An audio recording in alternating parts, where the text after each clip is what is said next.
Maka syaitan pun kemudian menggelincirkan keduanya, maksudnya Adam dan Hawa, anha dari surga. Fa akhrajahuma, maka Allah Subhanahu wa taala mengeluarkan keduanya mimma kana fi, dari apa-apa yang ada di dalam surga tersebut. Wa qulna ihbitu, dan kami katakan turunlah kalian, maksudnya Adam, Hawa dan Iblis. Ba'dukum li ba'din adu, sebagian kalian akan menjadi musuh bagi yang lainnya. Walakum fil ardi mustaqarrun wa mata'un ilahi, dan bagi kalian di bumi sebagai tempat tinggal kalian, dan kami berikan kenikmatan sampai batas waktu yang ditentukan. Fatalaqqa Adamu min rabbih kalimatin, maka Adam pun kemudian diajarkan dari Rabbnya beberapa kalimat, maksudnya kalimat tobat. Fataba alaihi, maka Allah pun mengijabah tobatnya. Innahu huwat tawwabur rahim, Dia zat yang maha penerima tobat dan maha kasih sayang. Qulna ihbitu minha jami'an, kami katakan turunlah kalian semuanya, maksudnya Iblis, Adam dan Hawa. Fa imma ya'tiyannakum minni hudan, kelak kalau datang petunjukku kepada kalian, faman tabi'a hudaya, siapapun yang mengikuti petunjukku, fala khaufun, tidak perlu ada takut, alaihim, atas mereka, wala hum yahzanun, dan tidak perlu mereka bersedih hati. Baik. Ma'asyiral muslimin yang dimuliakan Allah Subhanahu wa taala. Ayat ini menjelaskan kepada kita tentang permusuhan antara iblis dengan Adam dan juga Hawa, dan kelak dengan anak turunannya. Maka malam ini kita akan fokuskan bicara tentang alam asyayatin. Kita akan menjelajah tentang kehidupan alam syaitan, maksudnya dari kalangan jin. Bagaimana kehidupan syaitan-syaitan jin itu? Kemudian apa saja cara mereka menggoda anak Adam? Kemudian kenapa Allah Subhanahu wa taala menciptakan iblis dan syaitan? Apa hikmahnya? Kemudian langkah-langkah mereka. Kemudian dari mana mereka diciptakan? Bagaimana kehidupan mereka? Apakah mereka sama dengan manusia? Dan begitu seterusnya, nanti kita akan ulas tentang seputar kehidupan alam jin dan juga syaitan. Ma'asyiral muslimin yang dimuliakan Allah Subhanahu wa taala. Pertama, kita harus meyakini tentang wujudul jin. Jin itu ada. Kenapa saya membahas soal jin dan syaitan? Karena iblis itu bagian daripada jin. Dan itu pendapat yang kuat berdasarkan firman Allah Subhanahu wa taala, kana minal jinni fa fasaqa an amri rabbih. Iblis itu bagian daripada jin yang melakukan kefasikan kepada Rabb. Berarti iblis itu bagian daripada jin. Makanya kita akan ulas kehidupan jin. Tentang keberadaan jin, Syekhul Islam Ibn Taimiyah rahimahullahu ta'ala mengatakan, lam yukhalif ahadun min tawaifil muslimin fi wujudil jin, wala fi anna Allah arsala Muhammadan sallallahu alaihi wasallam ilaihi. Wa hadha li'anna wujudal jinni tawatarat bihi akhbarul anbiya tawaturan ma'luman bil ittirari. Wa ma'lumun bil ittirar annahum ahya'un uqala fa'iluna bil iradah bal ma'murun manhiyun. Syekhul Islam Ibn Taimiyah rahimahullahu ta'ala mengatakan, tidak ada satupun kelompok dari kalangan kaum muslimin yang menyelisihi tentang keberadaan adanya jin. Dan juga tidak ada yang menyelisihi bahwa Allah Subhanahu wa taala mengutus Nabi sallallahu alaihi wasallam juga untuk mereka. Jadi nabinya jin juga adalah nabinya manusia. Kemudian beliau mengatakan, wahada, dan karena inilah sesungguhnya keberadaan jin itu sesuatu yang sifatnya mutawatir, sudah tersebar, yang dihabarkan para nabi sebelumnya, bukan hanya Nabi sallallahu alaihi wasallam. Para nabi sebelumnya juga menghabarkan tentang keberadaan adanya jin. Dan mereka adalah makhluk yang hidup, berakal, mereka melakukan sesuatu karena kehendak, dan mereka diperintah dan juga dilarang. Dari sini menunjukkan bahwa jin itu ada, walaupun tidak bisa kita rasakan keberadaannya. Maksudnya tidak bisa kita lihat, tapi kita bisa rasakan keberadaan mereka. Itu kita bisa rasakan sebagaimana kita bisa merasakan keberadaan para malaikat. Maka jin juga sama, kita bisa merasakan keberadaan mereka. Dari mana kita tahunya? Ketika kita kemudian tergerak untuk melakukan perbuatan jahat, perbuatan maksiat, maka itu tandanya bahwa siapa yang menyuruh perkara-perkara itu was-was daripada syaitan dari kalangan jin. Sama ketika kita tergerak untuk mengaji ke sini, untuk ibadah, untuk taat, itu karena dorongan para malaikat. Artinya bahwa bukan sesuatu yang kita tidak bisa melihat, bendanya tidak ada. Contoh saja kipas, kita bisa rasakan angin. Tapi apakah antum bisa mensifati anginnya berbentuk apa? Kan tidak bisa. Tapi kan kita bisa rasakan. Dan Allah Subhanahu wa taala berfirman di dalam Al-Qur'anul Karim, tepat dalam surah Al-A'raf 27. Innahu yarakum huwa wa qabiluhu min haitsu la tarawna.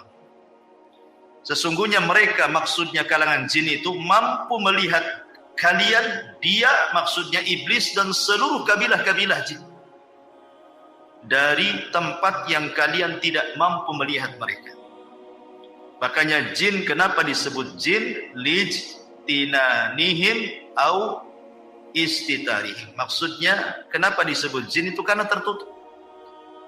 Makanya bayi dalam perut itu disebut janin. Diambil dari kata jin karena tidak tampak kan. Karena jin itu tidak tampak.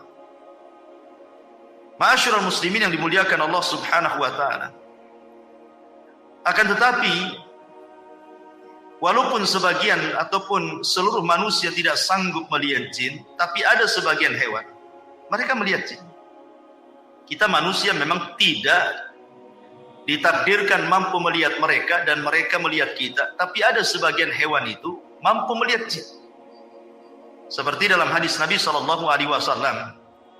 Nabi SAW bersabda dalam hadis Jabir yang dikeluarkan oleh Abi Dawud dalam sunannya, "Idza sami'tum nibahal kilab wa nahiqal hamir bil lail fata'awwadhu billahi minasyaitani fa innahunna yarawna ma la tarawun." Kata Nabi sallallahu alaihi wasallam, apabila kalian mendengar gonggongan anjing ataupun suara keledai di malam hari, maka berlindunglah kalian kepada Allah dari syaitan. Karena sesungguhnya dua hewan itu sedang melihat sesuatu yang kalian tidak bisa lihat. Hadis ini, kata para ulama, bahwa mereka adalah melihat syaitan. Karena kita disuruh berlindung dari syaitan. Karena mereka melihat syaitan. Maksudnya anjing dan keledai itu. Ya.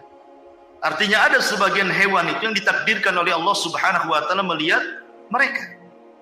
Tapi kita selamanya tidak akan melihat mereka. Tapi sebagian para ulama mengatakan sebagai keadilan Allah, ketika di dunia kita tidak bisa melihat mereka, maka di akhirat kita bisa melihat mereka, mereka pula tak bisa melihat kita. Dibalik gitu ya. Kalau di dunia kan kita tidak bisa melihat mereka, tapi di akhirat kita bisa melihat mereka.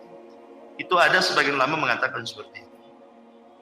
Baik, ma'asyiral muslimin yang dimuliakan Allah Azza wa Jalla. Pertanyaannya, kenapa Allah Subhanahu wa taala menciptakan jin? Maksudnya jin-jin yang jahat itu. Ya, ala ra'sihim iblis, tentu ketua gengnya adalah iblis. Kenapa Allah Subhanahu wa taala sampai menciptakan iblis? Buat apa? Ya. Maka kita katakan bahwa Allah Subhanahu wa taala adalah Maha Hakim, Maha bijaksana.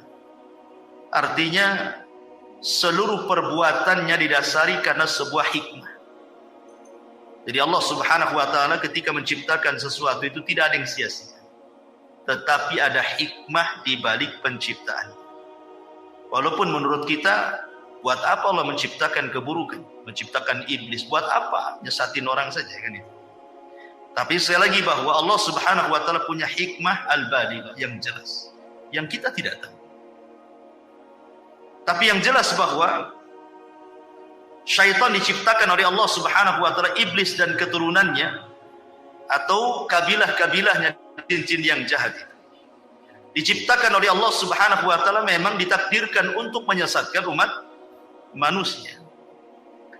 Di antaranya adalah, tapi antum perlu tahu bahwa ketika iblis itu maksiat kepada Allah Subhanahu wa taala, bukan berarti Allah Subhanahu wa taala menciptakan iblis itu kurang ajar, sengaja diciptakan untuk kurang ajar kepada Allah, tidak. Kenapa demikian? Karena iblis itu punya ikhtiar sama dengan manusia. Dia punya kehendak sama dengan manusia, bisa membedakan mana hak mana batil. Tetapi dia malah memilih kesesatan dan meninggalkan petunjuk. Dari mana kita tahu? Dari firman Allah Subhanahu wa taala surah Al-Anfal surah 20 ataupun ayat ke-20, Allah mengatakan, wa idz zayyana lahumusy syaitanu a'malahum wa qala la ghaliba lakumul yawma minan nas wa inni jarul lakum falamma tara'atil fi'atani naqasa ala akibaihi wa qala, di sini syahidnya, inni bari'um minkum inni ara ma la tarawna inni akhafullah wallahu syadidul iqab. Dan ketika syaitan menghiasi kepada mereka orang-orang kafir jahiliyah itu tentang amal-amal mereka, maksudnya syaitan itu mengkompori, menjadi provokator supaya orang-orang kafir Quraisy itu berperang melawan Nabi. Kemudian syaitan menjanjikan, la ghaliba lakumul yaum, kalian tidak mungkin kalah dalam peperangan ini, kalian pasti menang. Ya. Wa inni jarul lakum, tenang, aku tolong kalian. Karena ketika itu iblis menjelma seseorang yang sudah tua, Syekhun Najd, ikut dalam rapat itu. Ya. Kemudian dia memberikan janji kepada orang-orang kafir Quraisy akan menolong dengan membawa pasukan kan gitu. Ketika betul-betul dua pasukan itu sudah berjumpa, pasukan orang-orang Quraisy dan juga pasukan Nabi dan para sahabatnya, nampak akan kalah tuh orang-orang Quraisy. Ketika nampak akan kalah, apa yang terjadi? Kabur iblis. Kemudian mengatakan, inni bari'um minkum, aku berlepas diri dari kalian. Inni ara ma la tarawun, aku tahu apa yang kalian tidak tahu. Inni akhafullah, aku takut kepada Allah. Iblis saja takut kepada Allah kan gitu. Kenapa demikian? Wallahu syadidul iqab, karena dia tahu Allah itu kalau mengadab pasti dengan adab yang keras. Iblis tahu. Artinya tersesatnya iblis itu bukan karena Allah menciptakan iblis untuk sesat, tidak. Sesatnya iblis itu karena kehendak dia. Sama dengan manusia kan. Manusia sesat itu karena kehendaknya. Karena Allah Subhanahu wa taala sudah membuat dua jalan kan. Wa hadainahu najdain. Kami jadikan dua jalan, ini jalan ke surga, ini jalan ke neraka. Iblis pula milih jalan ke neraka.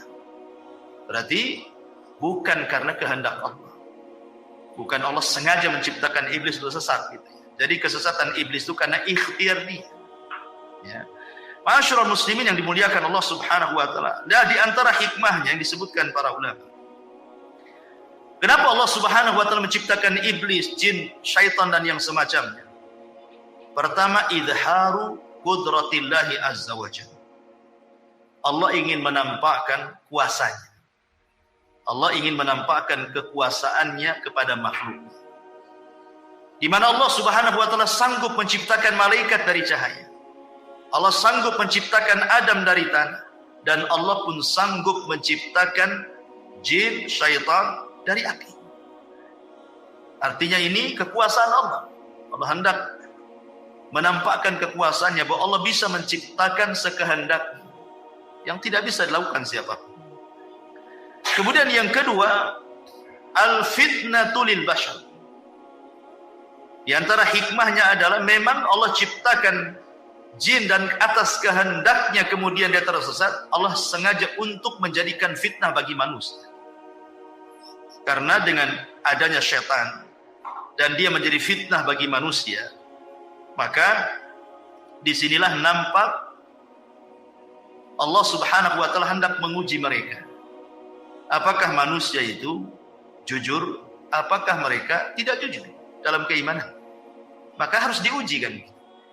Kalau tidak ada mengujinya, tidak ada syaitan, tidak ada iblis, maka tidak ada pembeda antara yang baik dengan yang buruk artinya.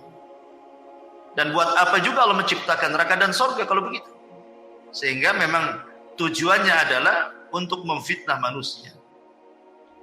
Dan itu bisa kita lihat di dalam surah An-Nisa ayat 116 dan 117. Di mana Allah mengatakan, mengambil ucapan iblis. Apa kata iblis?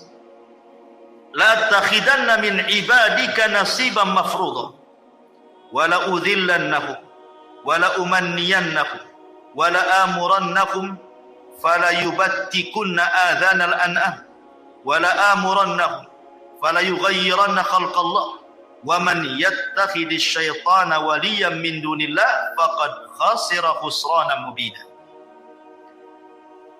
Dan syaitan mengatakan, aku pasti mengambil bagian tertentu dari hamba-hambamu ya Rabb, dan pasti aku akan sesatkan mereka, dan akan kubangkitkan angan-angan kosong mereka, dan akan kusuruh mereka memotong telinga-telinga binatang ternak, lalu mereka benar-benar memotongnya. Dan aku akan suruh mereka mengubah ciptaan Allah, lalu mereka pun benar-benar mengubahnya. Barang siapa yang menjadikan setan sebagai pelindung selain Allah, maka sungguh dia telah menderita kerugian yang nyata. Dia di antara hikmahnya Allah Subhanahu wa taala menciptakan syaitan, iblis, atau jin yang jahat itu untuk membuat fitnah. Ya. Apa saja bentuk fitnahnya nanti akan sebutkan. Kemudian yang ketiga, tahqiqus sifatil ilahiyah, untuk mewujudkan sifat ketuhanan, di mana di antara nama dan sifat Allah Subhanahu wa taala adalah Al-Ghafur. Allah itu zat yang maha pengampun. Karena di antara sifat Allah Subhanahu wa taala adalah Al-Ghafur, tentu sifat ini bukan hanya sekedar melekat kepada Allah saja, tapi juga harus ada kenyataan. Ya. Harus ada yang berbuat salah kemudian bertobat. Maka terjadilah sifat Allah atau nama Allah Al-Ghafur, mengampuni. Lah kalau tidak diciptakan syaitan, macam mana manusia akan salah? Ya kan? Manusia tidak akan bersalah kan itu. Tidak ada syaitan, tidak ada yang mengganggunya. Makanya kemudian ini juga salah satu disebutkan para ulama, supaya terciptanya, terwujudnya sifat Allah dan namanya yang disebut dengan Al-Ghafur. Kemudian juga yang keempat, ad-dunya daru ikhtibaril insan, bahwa dunia ini memang tempat ujian bagi manusia. Jadi Allah Subhanahu wa taala menciptakan manusia, kemudian menempatkan manusia di bumi, kemudian menjadikan mereka khalifah di bumi. Akhirnya Allah Subhanahu wa taala berikan nikmat yang banyak kepada manusia, yang kalau kita hitung nikmatnya itu tidak mungkin kita hitung. Wa in ta'uddu nikmatallahi la tuhsuha. Kalau engkau hendak menghitung nikmat Allah, tidak mungkin kehitung, saking banyaknya kan itu. Maka karena Allah Subhanahu wa taala sudah memberikan banyak nikmat kepada manusia, menyenangkan manusia, memudahkan hidup manusia, maka Allah Subhanahu wa taala jadikan dunia ini darul ikhtibar. Allah akan memberikan ujian kepada mereka. Siapa yang taat, siapa yang bermaksiat kan itu. Maka karena dunia ini tempat ujian, harus ada yang bermaksiat, harus ada yang taat, harus ada yang berbuat baik, harus ada yang melakukan perbuatan dosa, lah salah satunya adalah yang menyebabkan manusia itu melakukan keburukan adalah karena was-was daripada syaitan. Ya. Maka akhirnya kemudian ada yang tergoda syaitan, akhirnya tidak sanggup memegang ujian Allah. Bermaksiatlah dia kepada Allah Azza wa Jalla. Ini juga di antara hikmahnya. Kemudian juga di antara hikmahnya adalah untuk supaya menjadi pelajaran kepada para malaikat, menjadi pelajaran kepada orang-orang yang beriman, baik dari kalangan para nabi ataupun para pengikut orang-orang yang beriman, bahwa hati-hati jangan melakukan dosa. Sebagaimana kemudian Allah Subhanahu wa taala murka kepada iblis, mengutuknya, mengeluarkan dari surga, mengusirnya lagi. Disebabkan apa? Dosa. Karena tidak mau sujud kepada perintah Allah Subhanahu wa taala kan. Ketika Allah mengatakan usjudu li Adam fasajadu illa iblis, gitu ya. Ketika Allah mengatakan sujudlah kalian kepada Adam, semua malaikat sujud kecuali iblis. Aba wastakbara wa kana minal kafir. Sombong, enggan, termasuk hamba Allah yang kafir. Maka ini juga supaya para malaikat tahu dan tertanam sifat takut dalam diri-diri para malaikat ataupun para nabi ataupun orang-orang yang beriman, jangan seperti mereka. Sebab kalau seandainya seperti mereka, maka Allah pun akan murka sebagaimana Allah murka kepada mereka, kepada para jin yang jahat, ya, terutama kepada iblis pembesarnya. Kemudian juga ini juga adalah pelajaran bahwa manusia itu tidak bisa hidup tenang. Harus ada mujahadah, harus ada jihad, dan itu ya, harus ada kesungguhan di dalam melawan musuh-musuh Allah Subhanahu wa taala. Maka di antara hikmahnya juga supaya manusia tidak hidup leha-leha, malas-malas, tetapi kemudian didorong untuk sungguh-sungguh dalam hidup, beristihad, kemudian mujahadah sungguh-sungguh melawan musuh-musuh Allah Subhanahu wa taala dari kalangan syaitan. Kemudian juga supaya Allah Subhanahu wa taala bisa membedakan mana yang baik, mana yang buruk. Liyamizallahul khabitha minat tayyib, agar Allah bisa membedakan mana yang jahat, mana yang baik.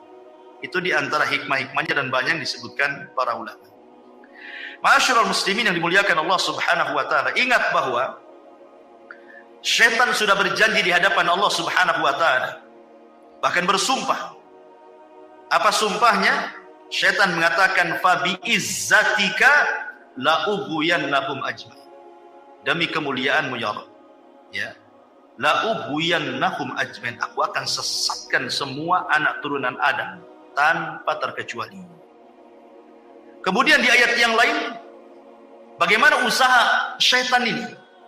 La aqudanna lahum siratakal mustaqim, saya akan sesatkan mereka dari jalanmu yang lurus.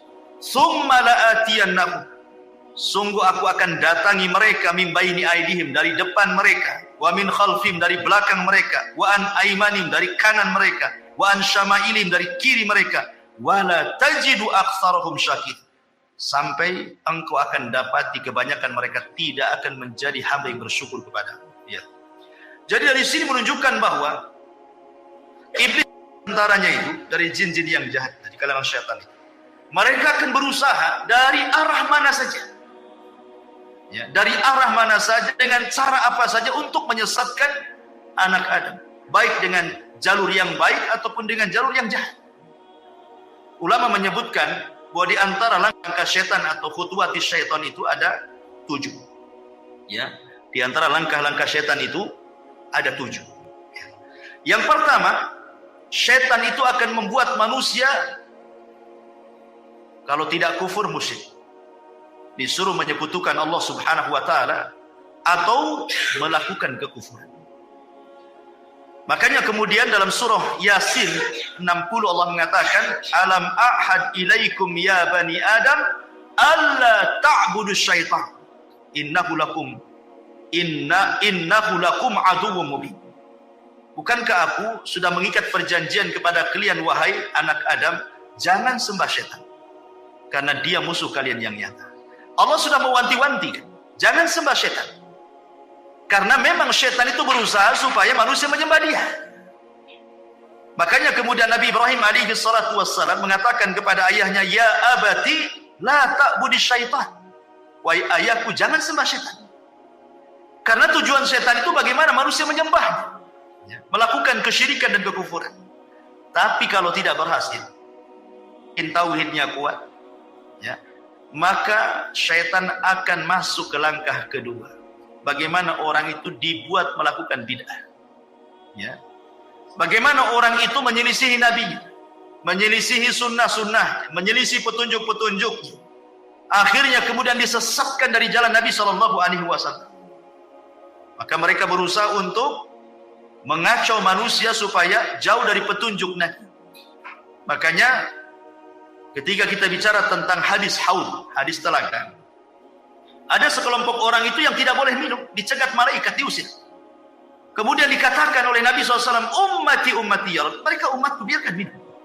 Tapi kemudian dikatakan kepada Nabi SAW, innaka la tadri ma ahdatsu ba'daka innahum ghayyaru wa baddalu. Muhammad, kau tidak tahu apa yang terjadi dengan umatmu sepeninggalmu. Mereka merubah-rubah syariat. Mereka jauh dari petunjukmu. Mereka tersesat. Ya, dan itu adalah langkah syaitan. Kalau tidak bisa antum melakukan itu, karena mungkin antum kuat tamasuk dengan sunnah, memegang sunnah Nabi SAW, turun ke tingkatan ketiga. Antum dibuat melakukan dosa besar. Antum dibuat melakukan dosa besar. Allah Subhanahu wa taala mengatakan dalam surah Al-Baqarah ayat 268, Asy-syaitan ya'idukumul faqra wa ya'murukum bil fahsya. Syaitan akan membisikkan di telinga kalian, jangan sedekah, jangan zakat, jangan infak, nanti kau fakir. Ya. Wa ya'murukum bil fahsy. Kemudian syaitan memerintahkan untuk melakukan kekejian, zina, homoseksual, lesbi, mencuri, minum khamar, macam-macam. Ya. Maka kalau tidak bisa ini, maka mungkin orang ini kuat ibadahnya, kuat takutnya kepada Allah Subhanahu wa taala, maka turun ke tingkatan keempat. Syaitan akan mengarahkan antum untuk melakukan as-saghair, dosa-dosa kecil. Mungkin dosa besar tidak. Ya. Anda tidak melakukan zina, tapi Anda melihat aurat perempuan. Ya kan? Seperti itu. Dibuatnya kemudian orang itu melakukan dosa kecil. Kemudian kalau tidak bisa juga, karena memang Anda ini kokoh akidahnya, kokoh sunnahnya, kokoh ibadahnya, maka setan akan beralih ke nomor 5. Lebih rendah lagi. Apa itu? Disibukkan dengan perkara-perkara mubah. Perkara-perkara mubah. Ya. Nonton bola itu mubah. Tidak ada hukum. Tetapi ketika melalaikan, sampai nobar antum, sampai jam berapa nobar? Sampai jam 4. Jam 4 ngantuk pula antum. Akhirnya lewatlah subuh. Dimudahkan seperti itu. Perkara-perkara mubah itu disibukkan dengan perkara-perkara mubah. Untuk apa? Untuk dilalaikan dari zikir, dari ketaatan, dari ibadah. Akhirnya dengan menyibukkan perkara yang mubah, dampaknya adalah lupa kepada ibadah. Ini yang nomor 5. Oh, tidak bisa juga rupanya. Yang nomor 5 ini tak bisa juga nih. Turun lagi itu ke yang ke-6. Apa yang ke-6? Antum disibukkan dengan perkara-perkara yang tidak afdal dan meninggalkan yang afdal. Disibukkan dengan perkara sunnah, tapi melalaikan yang wajib. Antum sibuk sholat malam, bagus sholat malam, bagus sholat malam. Ya. Tapi subuhnya antum nguap-nguap, wah. Sholat malamnya khusyuk antum.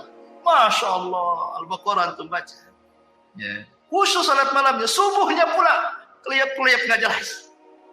Itu namanya mengambil sesuatu yang mafdul, meninggalkan yang afdal namanya. Yang tidak afdal, yang sunnah antum kerjakan dengan khusyuk, dengan luar biasa, yang jelas-jelas wajib pula akhirnya antum lalaikan. Ya.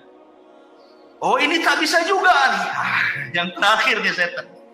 Kalau sudah tidak bisa ini semuanya, maka setan tidak bekerja sendiri. Setan akan bekerja sama dengan manusia. Ini kan kerjaan setan sendiri.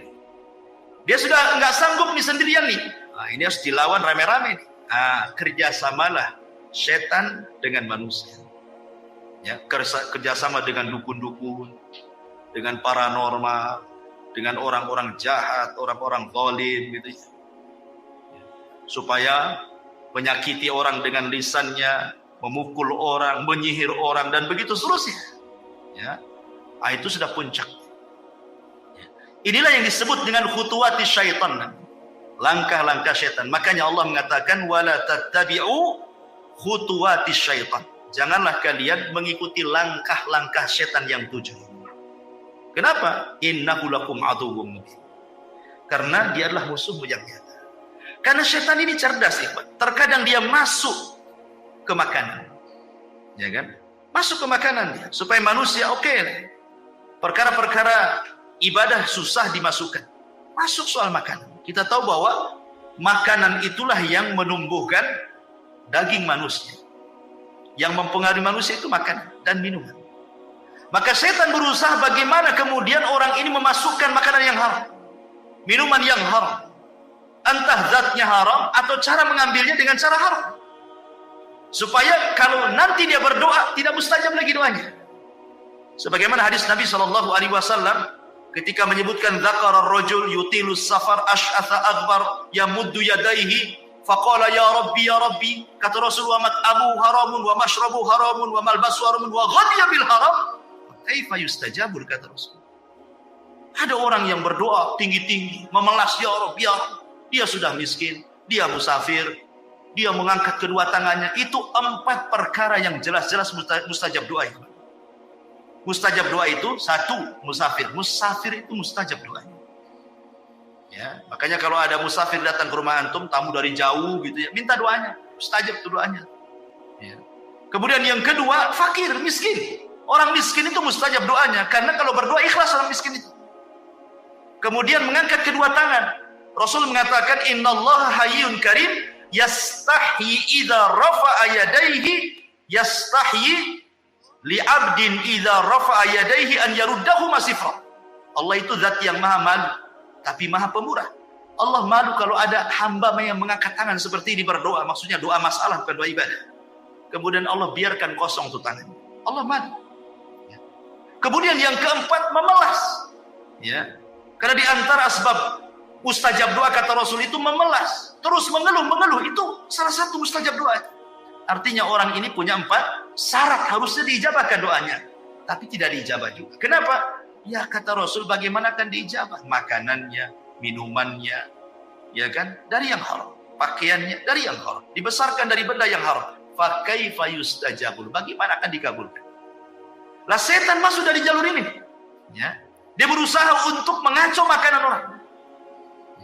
Karena tahu bahwa perut ini adalah bagian daripada syahwat. Ya, perut ini bagian daripada syahwat. Syahwat itu dari leher ke atas dan dari leher ke bawah. Itu syahwat. Ya. Dari leher ke atas, mata, telinga, otak, ini bisa melakukan syahwat. Memandang yang diharamkan, mendengar yang diharamkan, mengucapkan sesuatu yang diharamkan, berpikir yang jorok yang diharamkan. Dari leher ke bawah ada perut dan kemaluan. Lah itu setan berusaha untuk menghiasi itu semua tuh. Seperti itu langkah-langkah setan. Ikhwatu fiddin, muliakan Allah Azza wa Jal. Kemudian setan masuk dari 2 jalan. Pertama dari syubhat, yang kedua dari syahwat. Ya. Syubhat merusak agamanya, syahwat merusak akhlak. Kalau sudah masuk 2 jalur itu, rusak semuanya manusia. Agamanya rusak, akhlaknya rusak. Apa yang dikehendaki manusia? Ya. Ma'asyiral muslimin yang dimuliakan Allah Subhanahu wa taala. Tetapi ikhwan, ingat, kemampuan setan untuk menguasai manusia itu. Setan itu hanya menguasai manusia dari 4 jalan saja. Ingat, setan itu hanya bisa menguasai manusia dari 4 jalan. Tidak lebih. Ya. Pertama, at-tazyib, berusaha menghias. Yang hak dihiasi jadi batil. Yang batil dihiasi jadi hak. Yang jahat dihiasi jadi baik. Yang baik dihiasi jadi jelek. Dan begitu seterusnya. Hanya menghias-hias saja. Yang kedua, at-taswil. Dibuat manusia itu diangan-angan, dibuat angan-angan. Ya. Tulul amal, dibuat angan-angan setinggi langit. Ya, tapi tak punya sayap. Mau terbang, hanya angan-angan saja, pengen kaya. Ya, pengen ini, pengen itu. Pokoknya dibuat angan-angan sama setan. Ya. Kemudian yang ketiga al-waswas, dibuat was-was. Ya, kehidupannya di-was-was. Kemudian yang keempat an-nazbu, digoda, dirayu. Inilah setan, kemampuan kepada manusia cuman ini saja. Tetapi hebatnya walaupun dengan 4 ini, betapa banyak, berapa juta manusia disesatkan oleh setan. Ya, ingat, setan itu tidak bisa maksa manusia, enggak. Kamu jangan sholat, tidak bisa. Setan nggak akan bisa memaksa orang. Ya, setan itu tidak mungkin memaksa orang. Setan itu hanya mampu untuk 4 perkara saja. Dia tidak bisa menyakiti orang. Tidak bisa.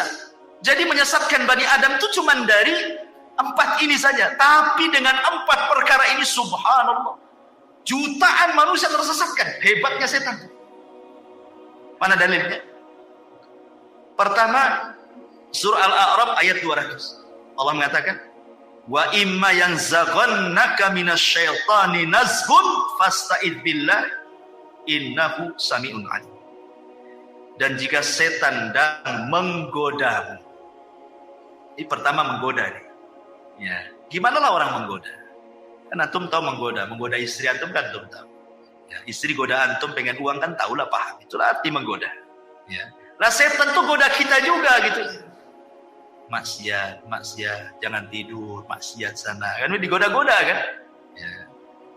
Enak loh maksiat itu. Masyarul muslimin yang dimuliakan Allah Azza wa Jalla.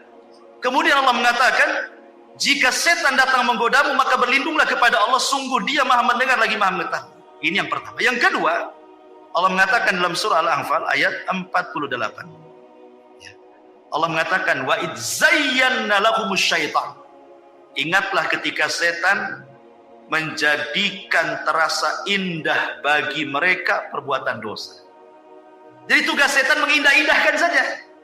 Ya kan? Mengindah-indahkan bagaimana perkara dosa itu jadi baik gitu. Perkara jahat itu seolah-olah taat, perkara buruk itu seolah-olah indah gitu. Ya. Ini yang kedua. Yang ketiga disebutkan dalam surah An-Nas ayat 5. Antum hafal semua, alladzi waswisu fi sudurin nas.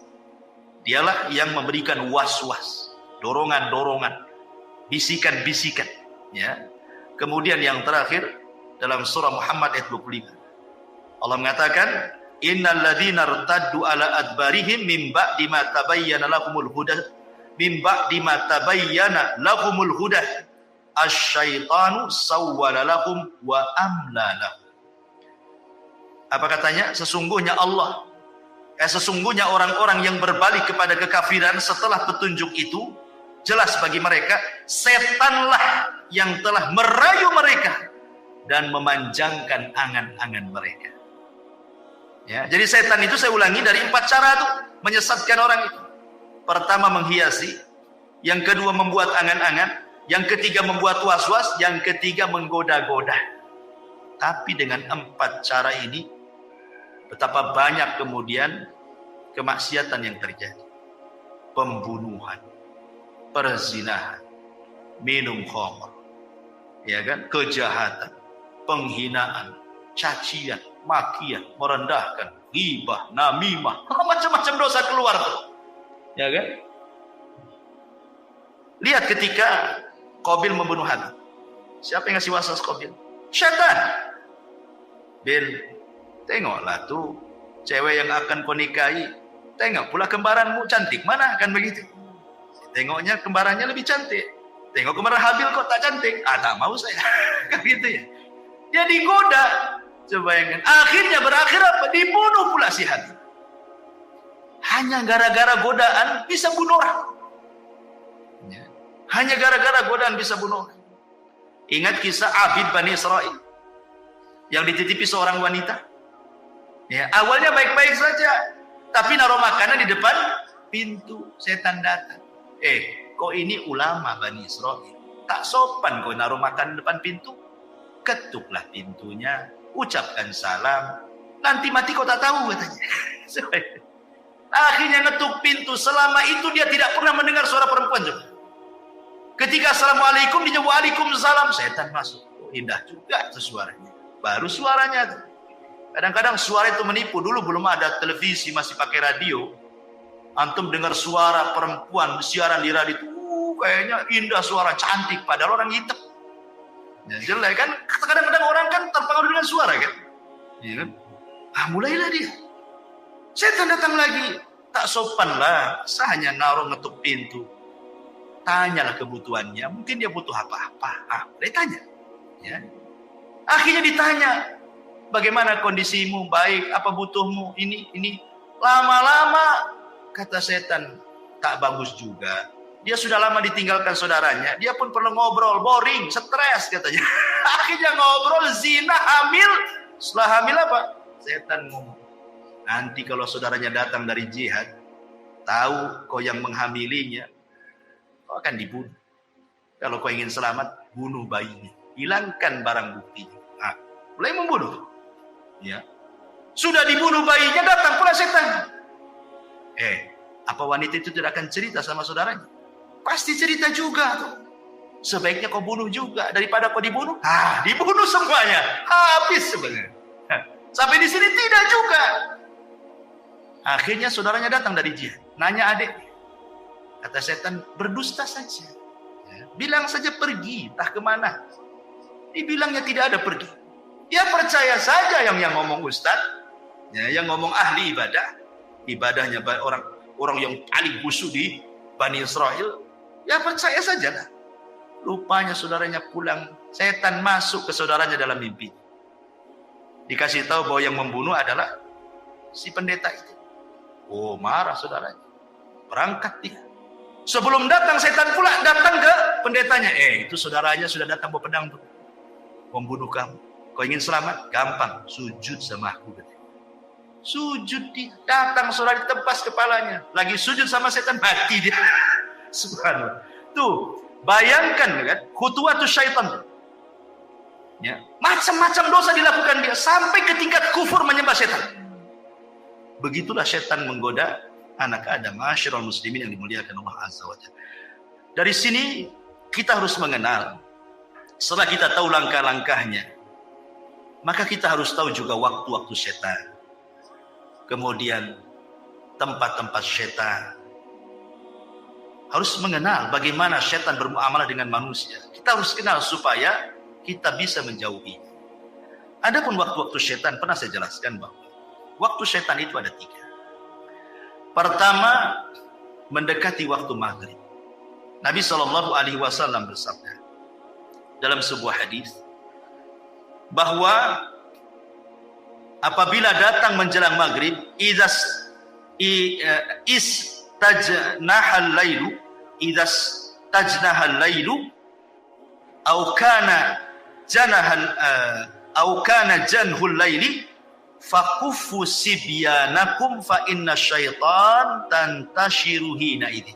Kata Rasul, apabila mendekati waktu maghrib, ya, menjelang terbenamnya matahari, kata Nabi SAW, tahan anak-anak kalian, jangan main di luar rumah, masukkan ke rumah, kunci jendela, kunci pintu.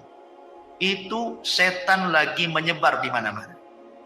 Ya, setan lagi banyak di mana-mana. Kenapa? Dikhawatirkan setan akan masuk ke anak-anak kita. Ya, bisa saja kemudian kesurupan dan begitu seterusnya kan itu. Makanya waktu ini jangan sampai kemudian mengeluarkan anak-anaknya. Ini namanya waktu setan. Ini satu. Yang kedua, waktu setan itu ba'da isya. Sampai sepertiga malam, panjang waktunya. Ba'da isya sampai sepertiga malam akhir. Ini waktu setan. Makanya Nabi SAW yaqra'un nauma qablaha wal hadits ba'da. Rasul memakruhkan tidur setelah maghrib. Nggak boleh tidur setelah maghrib itu karena ke isya cepat. Ya, nanti bablas maghribnya kan, apa isyanya ya. Kemudian Rasul memakruhkan bicara setelah isya, kecuali ada manfaatnya, entah manfaat dunia atau manfaat akhirat seperti ngaji seperti ini. Tapi kalau tidak ada manfaat dunia dan akhirat, apa sih manfaatnya? Hanya ngobrol, nongkrong gitu, tidak jelas gitu ya. Maka setan akan talau bermain-main tuh dengan orang. Dibuatnya orang kuliner malam-malam, berangkat jam 8, pulang jam 12, sampai jam 12 tidak langsung tidur juga. Baru tidur ketika malaikat turun pula pun tidur. Di sepertiga malam akhir. Jadi orang itu dilalaikan jangan sampai bangun di sepertiga malam akhir, dan kalau bisa jangan sampai subuh bangun. Itu waktu setan. Ya. Makanya kenapa setan itu di malam hari dia sengaja bawa 3 ikatan. Kemudian datang kepada setiap orang yang tidur, diikat tengkunya 3 kali ikatan. Diikat sama setan tengku kita ini. Kemudian kalau sudah dekat-dekat subuh, maka setan akan membisikkan di telinganya, nim naumatan tawilah, tidur, tidur, malam masih panjang. Padahal udah mau subuh tuh. Itu lagunya tuh. Tidur, tidur, malam masih panjang katanya kan. Coba bayangkan, ya senang aja dia tidur kan. Makanya kata Nabi SAW, kalau dia terbangun, wa dzakarallah, langsung dia membaca alhamdulillahilladzi ahyana ba'dama amatana wa ilaihin nusyur, 1 ikatan hilang. Kalau dia berwudu, 2 ikatan hilang. Kalau dia sholat, hilanglah semua ikatan sehingga dia menjadi jiwanya baik dan menjadi nasyid, rajin. Rajin. Ya. Rajin itu artinya tidak jadi pemalas. Ya. Ini yang kedua. Yang ketiga, waktu syaitan itu menjelang zuhur, kubalai zuhur, ya sekitar jam 11, setengah 11 sampai jam 12 lah gitu ya.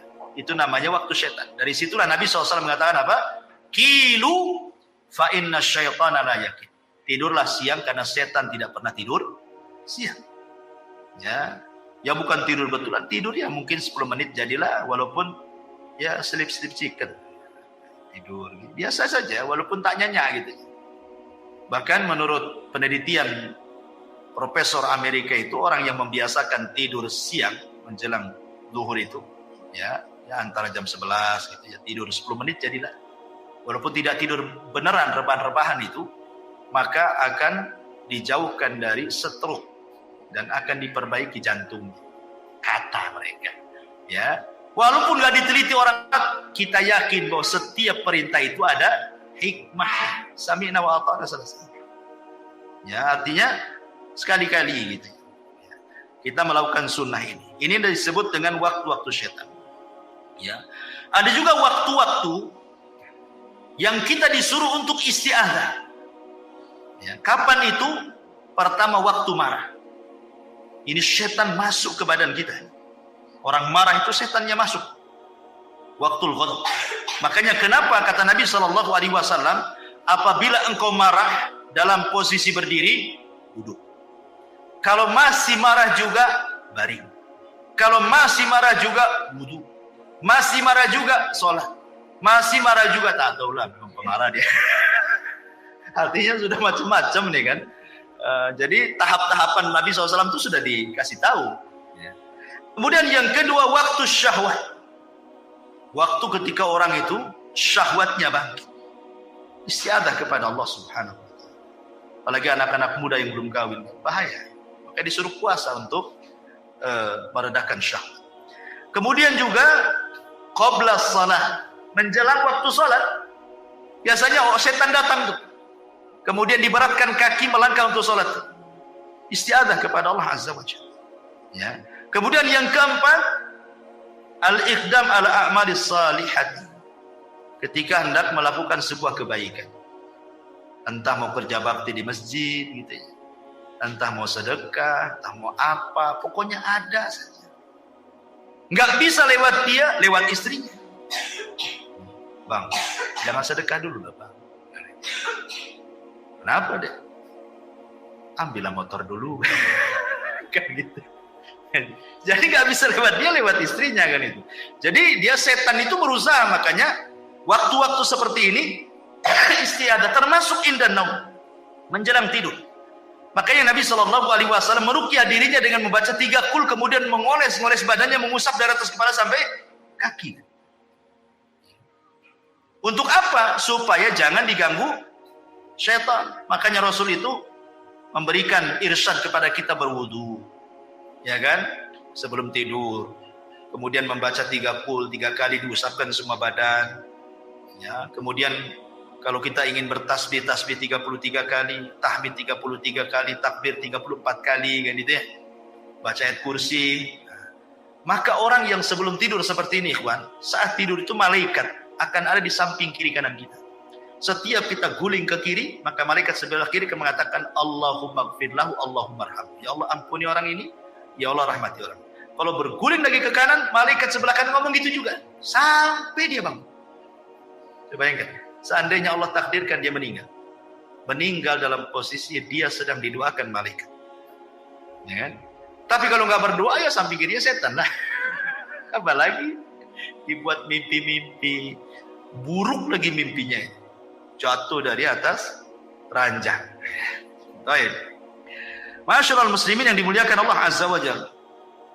Ini juga diantara waktu-waktu kita disuruh untuk isti'adzah. Kemudian bagaimana setan itu masuk dalam kehidupan manusia? Kita tahu bahwa Allah Subhanahu wa taala berfirman dalam surah Al-Fatihah, Alhamdulillahi Rabbil Alamin. Segala puja dan puji hanya milik Allah, Rabb semesta alam. Allah menciptakan alam itu, ada alam malaikat, ada alam jin, ada alam manusia, ada alam binatang, ada alam tumbuh-tumbuhan, ada alam yang tidak diketahui manusia. Yang tampak itu sedikit, yang tidak tampak itu banyak. Ya. Wa yakhluqu ma la ta'lamun. Allah menciptakan yang kalian tidak tahu. Ada alam-alam yang kita tidak tahu. Ya. Intinya bahwa di antara dua makhluk yang berakal yang Allah ciptakan yang ada hubung kait dengan manusia, pertama malaikat. Malaikat sejak sujud kepada Adam, sejak itulah ada hubung kait antara malaikat dengan Adam dan dengan seluruh anak keturunannya. Malaikat akan senantiasa bersama manusia. Ya, sejak janinnya, dia yang meniupkan ruhnya, dia yang mencatat takdirnya. Ya kan? Kemudian lahir dengan selamat. Kemudian setelah lahir ke dunia, maka malaikat akan menjaga dia. Wa inna alaikum lahafidin. Sungguhnya Allah utus kepada kalian malaikat-malaikat penjaga. Kemudian setelah balik, mukallaf, malaikat catat, raqib dan atid amalan baik kita, kan itu. Dan begitu seterusnya, ada malaikat terbang ke sana kemari mencari majelis ilmu, majelis zikir. Ada malaikat tiap Jumat berdiri di pintu masjid, mencatat orang yang pertama bagikan korban unta, kedua bagikan korban sapi, ketiga bagikan korban kambing, keempat bagikan korban ayam, kelima bagikan korban telur ayam. Habis telur ayam. Tak ada. Tak mungkin tai ayam. Kan itu. Artinya bahwa sudah, malaikat ada yang berdiri di pintu masjid setiap Jumat.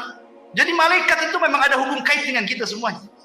Sampai ketika mati malaikat juga yang mengucapkan, mencabut ruh kita. Ketika kita di alam kubur, malaikat juga yang tanya kita. Raqib dan atid.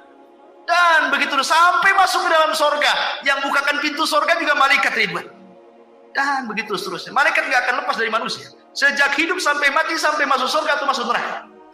Jin juga sama. Jin akan masuk dalam kehidupan manusia. Ya, apa saja tadakhulnya setan kepada kehidupan Bani Adam. Ma'asyiral muslimin yang dimuliakan Allah Azza wa Jalla. Yang pertama, tentu yang paling bahaya adalah setan masuk dalam kehidupan manusia. Tadi saya sudah katakan, setan akan berusaha untuk membuat kufur kita. Membuat kufur anak Adam supaya menjadi pengikut dia. Kan itu ya, masuk neraka sama-sama. Kemudian yang kedua, setan juga akan bersyirikat kepada manusia, pada harta manusia dan anak-anak manusia. Ya, masuk ke harta manusia itu maksudnya entah mencuri dapat harta, kan itu. Entah suruh korupsi dapat harta, entah ngambil hak orang lain dapat harta, dan begitu seterusnya. Atau masuk ke anak-anak kita tidak tanggung jawab mendidiknya. Akhirnya dia jadi jahat dia. Ya, itu semua adalah godaan setan tadi yang 4 tadi. Menghiasi, menggoda, membuat angan-angan, membuat was-was. Nah, Kemudian juga yang ketiga, setan masuk juga pada seluruh kehidupan manusia. Antum rapat, setan juga ada di situ. Makanya lihat di rapat tuh ada juga yang gebrak-gebrak meja. Emosi dia, ada setannya. Kan itu ya. Lagi emosi, masuk jadi rapat. Lihat ketika Nabi SAW hendak hijrah. Rapatlah Abu Jahal di mana? Di Darun Nadwah. Untuk apa? Mensiasati menangkap Nabi. Berujung dengan membunuh Nabi. Itu siasatnya. Sehingga Allah mengatakan, wa idh yamkuru bikal ladzina kafaru liyuthbituka aw yaqtuluka aw yukhrijuk. Ketika setan membuat makar kepada manusia untuk memenjarakan Nabi, untuk membunuh Nabi, untuk mengusir Nabi. Jadi orang itu rapat. Abu Jahal dan ketua-ketua kabilah rapat di Darun Nadwah. Datang setan menjelma manusia, ikut rapat pula di situ. Coba bayangkan, kalau rapat, setan pula pesertanya. Kira-kira gimana rapat? Kacau ya. Jadi manusia itu masuk ke rapat-rapat manusia itu. Ya. Jadi semua perkara-perkara manusia akan masuk di situ. Dan itu disebutkan dalam sebuah hadis Nabi SAW, Inna syaitana yahduru ahadakum inda kulli syai'in min sya'ni. Setan akan masuk kepada salah seorang di antara kalian dalam seluruh perkara kehidupannya dia, sampai kepada makanan. Antum makan ya, makan. Tiba-tiba kemudian ada, anggaplah nasi jatuh. Ya. Setan masuk, jangan diambil, jangan diambil. Ya. Disuruh apa? Mubadzir. Dan Allah mengatakan innal mubadzirina kanu ikhwana syaitan. Orang-orang yang membadzirkan itu termasuk teman-teman setan. Makanya kata Nabi SAW, idza saqatat min ahadikum luqmah falyumithu, kata Rasul. Kalau antum lagi makan, tiba-tiba ada satu nasi jatuh, kata Rasul, ambil, makan. Sudah diambil sama Nabi. Jangan tabdzir, ya kan? Kenapa demikian? Karena Rasul mengatakan, summa liyakulha wala yada'aha lisyaiton. Makan yang jatuh itu jangan tinggalkan untuk setan. Rasul mengatakan jangan tinggalkan untuk setan. Berarti ada setan nunggu-nunggu jatuh tuh. Antum enggak tahu saja kan? Jadi setan tuh nunggu-nunggu depan antum tuh, kapan jatuh, kapan jatuh. Kalau jatuh jangan diambil, jangan diambil. Gitu maksud. Kalau diambil, setan kelaparan dia, enggak makan.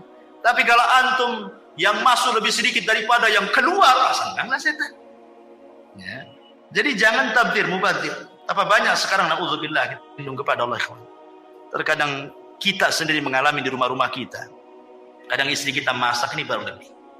Terkadang yang dibuang ke tong sampah hampir tiap hari. Ya kan? Ya, ngaku saja. Ya, karena saya juga terkadang seperti itu. Kadang-kadang saya nasihati istri saya. Jangan banyak masak-masak. Kalau masak cukup, ya ibaratnya lebih baik kurang daripada berlebih kan gitu. Kecuali masak banyak untuk tetangga nggak apa-apa.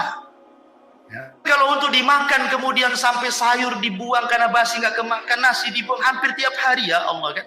Ini sama aja tuh berkawan dengan setan namanya, ngasih makan setan kan. Ya, jadi ini juga sampai masuk kepada perkara-perkara seperti ini. Kemudian faida faragha falyul'iqhu asabi'ahu. Kalau selesai makan tidak cukup sampai di situ, kata Rasul, jilati jari-jari kalian. Sampai Rasul nyuruh jilat-jilat. Namanya kalau habis makan kan banyak tuh makanan di tangan itu. Ini udah habis makan belum dijilat, masuk kobokan. Nah, itu tuh setan di kobokan. Gitu ya, kawan. Ya, kenapa? Alasannya fa innahu la yadri fi ta'amihi yaqulu barakah. Kata Rasul, karena kalian tidak tahu di mana berkah makanan itu. Apakah yang dimakan tadi, ataukah yang di tangan, ataukah yang jatuh. Ya. Ma'asyiral muslimin yang dimuliakan Allah Subhanahu wa taala, termasuk juga setan. Itu masuk pada pintu-pintu rumah Bani Adam. Jadi setiap hari setan itu jumlahnya banyak. Usia mereka lebih panjang dibandingkan usia manusia. Ya, tapi tidak ada yang kekal. Semua setan juga mati, kecuali iblis saja yang kekal. Itu pun matinya nanti setelah tiupan sangkakala kan itu. Jadi setiap hari itu di rumah kita ini, di depan rumah kita ini, di depan pintu-pintu rumah kita itu setan sudah berjajar itu. Semua rumah kaum muslimin. Rumah saya, rumah antum, rumah siapa saja. Ya, setan itu udah nunggu di depan rumah. Apa yang dilakukan setan? Idza dakhala ar-rajulu baitahu. Kalau seseorang masuk ke rumahnya, fadzakarallaha, dia pun mengingat Allah, inda dukhulihi, maksudnya baca basmalah ketika masuk. Kemudian ucapkan salam. Ya. Apa kata Nabi SAW? Wa inda ta'amihi, dan juga mengingat Allah saat makan, menyebut bismillah. Jadi ketika masuk baca bismillah, kemudian ucapkan salam, kemudian ketika makan baca bismillah. Maka setan tuh yang nunggu di rumah, di depan rumah itu akan mengatakan kepada kawan-kawan di belakangnya, la mabita lakum wala asya. Pergi kita. Kayaknya kita tidak ada kamar nih di kamar ini. Di rumah ini tidak ada kamar dan tidak ada makan di rumah ini, kita pergi. Ya. Tetapi kata Nabi SAW, wa idza dakhala falam yadhkurillaha inda dukhulihi qala syaitan adraktumul mabit wa idza lam yadhkurillah inda ta'amihi qala adraktumul mabita wal asya. Rawahu Muslim. Tapi kalau orang itu masuk, ya, dan tidak mengingat nama Allah, main belusuk saja masuk ke rumah, tidak baca basmalah, ya tidak salam, ya, main masuk saja. Ketika antum makan baca basmalah, ketika masuk tak baca basmalah, maka setan akan mengatakan apa? Gak apa-apa, gak ada makan, tapi hari ini kita bisa tidur di rumah ini, gitu. Ada hotel bintang 3 di sini, kita tidur sini. Tapi kata Rasul, kalau dua-duanya gak baca basmalah, masuk tak baca basmalah, makan pun tak baca basmalah, apa kata setan? Adraktumul mabita wal asya. Maka setan akan berteriak ke kawan-kawannya, sini semua, kita nginep di rumah ini. Ada makan malam kita di sini, katanya. Subhanallah.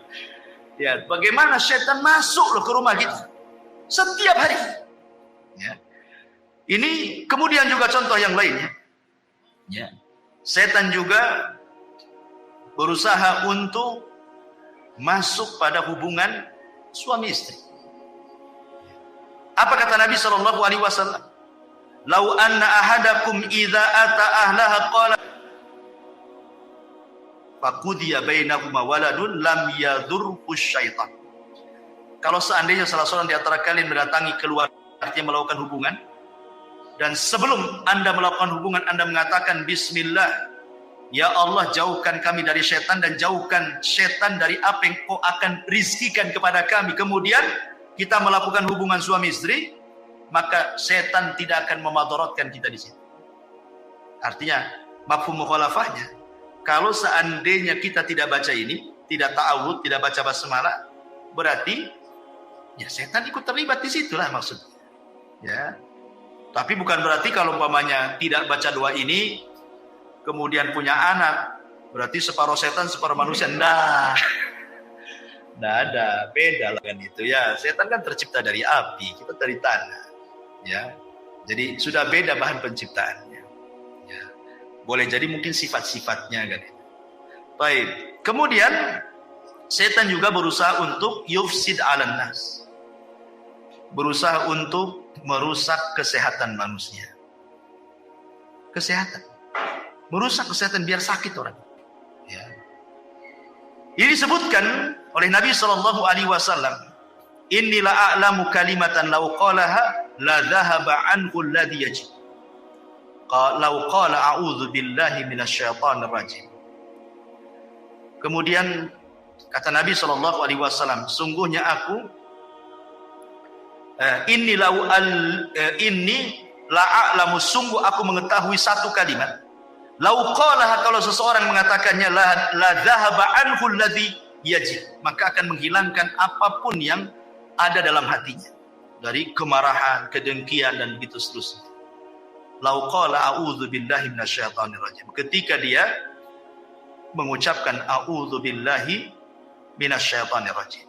Karena kita tahu bahwa marah itu adalah salah satu yang menyebabkan penyakit yang itu. Ya, orang sering marah itu tinggi darahnya. Ya, bisa stroke orang itu. Ya, makanya setan juga berusaha supaya kita dengki, hasad, marah itu supaya akhirnya kita sakit jadinya. Dimasukkan hasad kepada hati kita, hari-hari hasad dari sama orang. Apa nggak sakit badan kita? Mikirin orang terus kan? Ya. Jadi memang merusak kesehatan kita setan itu, berusaha seperti itu. Bahkan lebih daripada itu, setan itu membuat sedih manusia. Makanya doa yang sudah saya ajarkan dulu, Ketika Nabi SAW mengajarkan doa kepada Abu Umamah ketika berada di masjid karena sebuah hutang yang melilitnya kan. Kata Rasul, Abu Umamah ngapain kau pagi-pagi? Bukan waktu sholat. Kau duduk di sini sendirian lagi. Ada apa dengan kamu? Katanya. Kata Abu Umamah, humumun lazimatni wa duyun.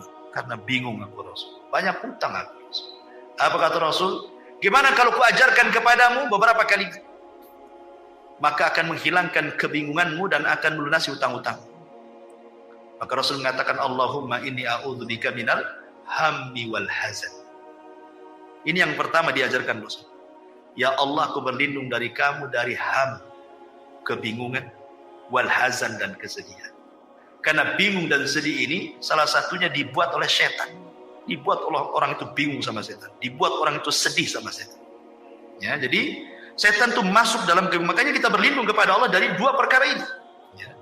Kemudian juga setan berusaha untuk merusak rumah tangga orang. Makanya iblis itu punya istana di tengah lautan. Setiap hari dia utus apa? Sarayah, kata Nabi. Pasukan-pasukan khusus dia diutus untuk menggoda manusia. Yang satu menggoda jangan sholat, yang satu menggoda jangan sedekah, yang satu menggoda jangan zakat, yang satu menggoda jangan puasa, yang satu menggoda supaya marah-marah dan begitu seterusnya. Setelah satu hari mereka berusaha menggoda manusia, laporlah kepada setan Tuhan mereka. Ya iblis, ya Tuhan iblis, saya sudah menggoda dia. Dia tidak sholat. Iblis biasa-biasa saja. Ya. Kenapa kok saya sudah menggoda dia sampai dia tidak sholat, kok Anda tidak bahagia? Ya ngapain kok goda? Dari dulu pun tak sholat dia katanya. Nggak, biarkan saja kan gitu. Nah, artinya bahwa iblis nggak takjub dengan perkara-perkara itu. Ketika ada satu orang berhasil, ya Tuhan iblis, aku farraqtu baina zaujain. Aku berhasil memecahkan, membuat perang antar suami istri sampai bercerai keduanya. Langsung berdiri iblis itu. Berdiri begini. Begini nih. Diambil pialanya, diletakkan di kepalanya, anta. Oh, kamu sebaik-baik orang terdekatku. Kamu sebaik-baik orang terdekatku. Dipeluknya dia. Menunjukkan apa ikhwan? Menunjukkan bahwa iblis suka kalau seandainya anak buahnya mampu menceraikan suami istri. Kenapa? Karena korbannya banyak. Kalau orang tidak sholat, dia saja korbannya. Kalau orang tidak puasa, dia aja korbannya. Kalau orang tidak sholat malam, dia aja korbannya. Kan gitu ya? Tapi kalau suami istri kemudian retak, kemudian cerai, kemudian banyak anaknya, istri korban, suami korban, anak-anak pun korban. Istrinya nikah lagi, tidak punya tanggung jawab dengan anaknya karena suami barunya tidak suka dengan anak-anaknya. Bapaknya nikah lagi, tak tanggung jawab anak-anaknya. Ini anak-anak terlantar, datang iblis sini nah, jadi anak angkatku aja. Nah, jadilah dia anak iblis. Bahaya ikhwan. Ya. Makanya kebanyakan orang-orang yang bercerai, kalau tidak tanggung jawab orang tuanya, masalah itu anak-anak. Kecuali memang orang tuanya memang tanggung jawab, walaupun dia bercerai, tidak masalah. Ya, tapi dia masih tanggung jawab, dipondokkan anaknya, dikirimi uang dan begitu seterusnya kan, jadi baik gitu ya. Tapi kalau dua-duanya tanggung jawab dan kebanyakan seperti itu, akhirnya jadi anak angkat iblis jadi kan. Jadi ini juga termasuk bagaimana setan masuk dalam perpecahan rumah tangga. Ya. Termasuk juga masuk pada ibadah manusia, terutama para wanita yang sedang haid. Memang wanita yang sedang haid itu kan mereka tidak puasa, tidak sholat, sehingga mereka dibuat lalai sama setan, tidak mau zikir. Padahal kan walaupun tidak sholat, tidak puasa, wanita itu kan bisa dia zikir, bisa baca Quran dari hafalannya, kan itu ya, bisa berdoa dari hafalannya, tapi dilalaikan semuanya. Ya ma'asyiral muslimin, yang termasuk juga setan masuk kepada aurat manusia. Dibuatnya telanjang manusia itu, ditampakkan auratnya. Dan ini yang paling berhasil setan. Ya. Tidak ada tempat di dunia ini kecuali antum memandang aurat. Di mana coba? Tempat yang tidak antum memandang aurat, tidak ada. Antum baru keluar dari sini aja nih, ke situ, dan nampak aurat orang. Masuk pasar, lebih parah lagi. Masuk mall, na'udzubillah lagi. Kan itu. Tidak ada, itu setan berhasil di situ. Tidak laki-lakinya, tidak perempuan. Sama saja. Kemudian juga, selain daripada itu, setan juga bahkan mengganggu anak kecil yang baru lahir. Dengan cara apa? Menusuk lambung sebelah kirinya. Tusuk tuh sampai nangis. Makanya setiap bayi lahir pasti nangis. Kenapa? Ditusuk setan tuh sebenarnya. Tapi tidak memudaratkan tusukannya, hanya memberitahu aku musuhmu loh. Itu aja. Nah. Jadi udah dikasih tahu tuh sama setan itu. Kecil-kecil aja lahir udah dikasih tahu dia musuhnya. Makanya ditusuk sama dia. Makanya Nabi SAW mengatakan dalam riwayat Bukhari Muslim, "Ma min maulud yuladu illa wasyaitan yamussuhu hina yulad." Tidak ada satupun bayi yang dilahirkan kecuali setan pasti akan menusuknya dia. Kecuali Maryam dan anaknya Isa ibnu Maryam. Ya, tidak bisa ditusuk setan dua orang, Maryam dan putranya. Ya. Kemudian juga di antara usaha setan untuk menggoda Bani Adam itu masuk kepada apa? Perkara-perkara bagaimana orang itu dilalaikan dari ibadah, zikir, baca Quran, dibuatnya futur orang. Orang dibuat futur ya. Kemudian dihiasi dengan dunia karena sibuk kerjalah, sibuk ini, sibuk itu dan yang lain, akhirnya lupa ibadah, lupa sholat, lupa ngaji, lupa segalanya. Intinya bahwa setan itu sekali lagi sebagaimana firman Allah yang sudah saya sebutkan di atas tadi, dia akan datang dari belakang, dari depan, dari samping kiri, dari samping kanan, atas, bawah, sehingga orang tidak bisa bergerak. Dan setan itu, jin-jin itu kan diberikan usia panjang, sehingga mereka biasa menghadapi orang-orang sebelumnya yang cerdas-cerdas. Ya tentu kan sebagaimana levelnya. Ya setan yang dikirim ke ustaz kan beda dengan setan ke antum gitu kan. Setan yang dikirim ke ulama, ke syekh, ya mungkin lebih hebat lagi kan gitu ya. Jadi dengan level-levelnya. Karena kehidupan setan pun sama dengan kehidupan manusia. Baik, ma'asyiral muslimin yang dimuliakan Allah Subhanahu wa taala. Sedikit kita menjelaskan tentang gambaran jin dan syaitan ini. Kita tahu bahwa jin dan syaitan tercipta dari api. Ujungnya lah api. Allah mengatakan dalam surah Al-Hijr 27, "Wal janna khalaqnahu min qablu min naris sam." Dan kami telah ciptakan jin sebelum Adam dari api yang sangat panas. Dan juga Allah mengatakan dalam surah Ar-Rahman 15, "Wa khalaqal jan mim marijin min nar." Dan dia menciptakan jin dari nyala api.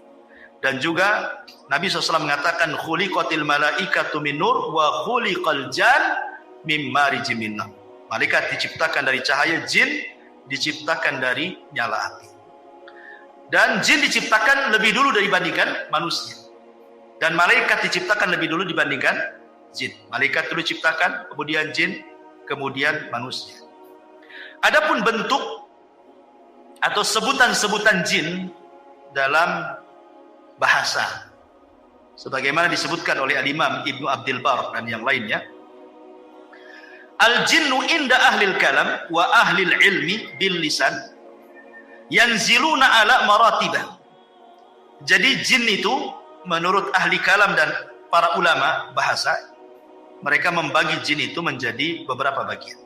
Ya. Faida zakaru al-wahida minal jin khalisan kanu jinni. Fa in aradu annahu mimman yaskunu ma'an nas qalu amir wal jam'u ummah. Wa in kana mimman ya'ridu lisibyan qalu arwah. Fa in khabutha wa ta'arrama fa huwa syaitan. Fa in zada ala dzalik fa huwa marid. Fa in zada ala dzalik wa qawi amruhu qalu ifrit.